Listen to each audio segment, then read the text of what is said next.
नमस्कार। आपके अपने YouTube चैनल उपमन म्यूजिक कलाटारी में आपका स्वागत है। दोस्तों, किसी भाई ने बताया, सर मेरे गले में हमेशा खराश बनी रहती है, यानी कि जब गाना गाता हूँ तो जो गले पर कफ आ जाता है, इसलिए ऐसे करना पड़ता है। तो इसके लिए एक छोटी सी ट्रिक है, बहुत ही उपयोगी है। अगर आप उसको फॉलो करोगे तो मैं गारंटी के साथ कह सकता हूँ आपके गले में कुछ नहीं होगा। और या वो बीमारी बचपन से है, जैसे किसी के नज़ला रहता है, तो वो डॉक्टर से ही सलाह लें, क्योंकि वो फिर उसी से जाएगी। लेकिन आजकल क्या है, जैसे अभी गर्मी का मौसम है, मैं धूप में बाहर से आया और तुरंत आते ही घर में पानी पी लिया ठंडा, उससे क्या होगा, तो हमारा गला बैठ जाएगा, खांसी जुकाम हो जाएगा। उससे क्या होगा, हमारे गले में खराश पैदा हो, जैसे हम गाएंगे तो गले पर कफ जम जाएगा, जिससे हमारी आवाज़ को भर्राई हुई कर देगा। तो उसके लिए मैं आपको ये बताता हूँ, जब कभी ऐसा हो जाता है आपके साथ, तो आप क्या करें, सबसे पहले ओम का उच्चारण करें, जिससे आपके अंदर जो कफ बना हुआ है, गले में जो चिपका हुआ है, वो झंझनाहट से धीरे धीरे अलग हटते हुए ऊपर को आ जाएगा। उससे क्या है, जैसे कफ आएगा आप ऐसे करके बाहर निकाल सकते हैं।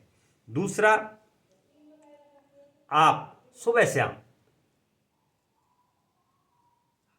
अदरक और शहद, 1 चम्मच अदरक 1 चम्मच शहद मिला करके सुबह खाली पेट चाटें।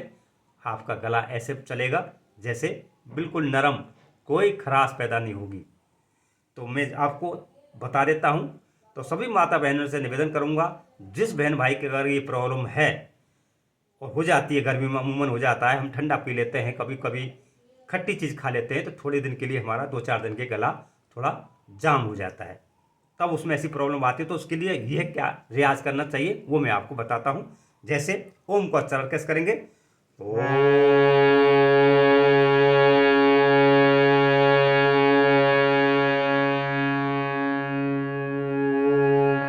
ये क्या करेगा, आपके भीतर झंझनाहट पैदा करे। झंझनाहट पैदा करे तो कफ जो हमारा चिपका हुआ है वो थरथरा करके अलग होगा, यानी कि नसों में जो है वो चिपकने से अलग हटेगा, हटने के ऊपर चढ़ेगा वो, तो आप बाहर निकाल सकते हैं। एक तो वो, ये सब बातों पे करना है, अपने हर स्किल पे करना है, कम से कम सुबह 10 मिनट, शाम को 10 मिनट। ओ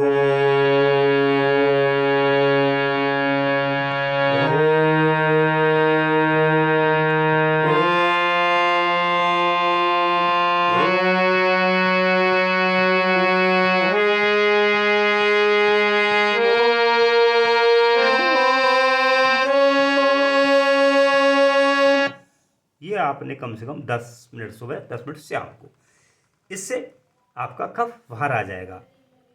दूसरा मैंने आपको बता ही दिया है कि ये सुबह शाम अदरक और शहद 1-1 चम्मच सुबह शाम खाने से खाली पेट आपको गला बिल्कुल नरम चलेगा। तीसरा जो आपका है सबसे बेस्ट तरीका, आपका गला कभी जिंदगी में खराब नहीं होगा, वो क्या है, आप जब भी कभी टाइम मिले,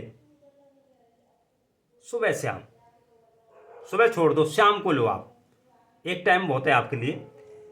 सोते समय खाना खाने के बाद, जब कभी आपने हारमोनियम पर रियाज करनी है, अब मैंने सोना है, तो 10 मिनट पहले बिल्कुल खोलते हुए दूध में 1 चम्मच या तो देसी गाय का घी या भैंस का, प्योर शुद्ध, मिलावट वाला नहीं, खूब खोल जाए, उसमें दूध को ऐसे ऐसे फाँट लो, बिल्कुल मिक्स हो जाए, और हल्का सा चीनी डालो, हल्का सा, ज़्यादा नहीं, हल्की सी, और उसको पी करके सो जाओ। आप, मैं क्या कहूँ इसके फ़ायदे, आपका एक तो पेट साफ होगा, सारी बीमारी पेट से होती है, पेट साफ हो जाएगा, और गला ऐसे बोलेगा, आपका पपैया होता है ना, पपैया जैसे सीटी बजाते हैं ना, सीटी, बच्चे सीटी बजाते हैं, तो पपैया का मतलब मेरा यह है कि बिल्कुल क्लियर क्लियर बोलेगा आपका। तो मेरा कहने का मतलब यह है मेरे माता बहन भाइयों से, कि जब भी कभी आपको ऐसी दिक्कत आती है, इन तीनों चीज़ों को फॉलो करें, और हमेशा गर्मियों में ठंडी चीज़ों को अवॉइड करें। जब कभी पसीने में घर में आए तो 10 मिनट या 15 मिनट बैठें, तब उसके बाद पानी पिएं। एक साथ आते ही गर्मी में पसीने में पानी ना पिएं, जिससे आपका गला जाम नहीं हो। ऐसा काम ना करें। तो मैंने आपको ये चीज़ बताई है, आप इनको फॉलो करोगे तो आपका गले में कभी खराश नहीं होगी और गला आपका पपैये की तरह बोलेगा, मीठा स्वर बोलेगा, कोई खराश नहीं होगी। तो मेरा वीडियो कैसा लगा ज़रूर आशीर्वाद दें। नमस्कार।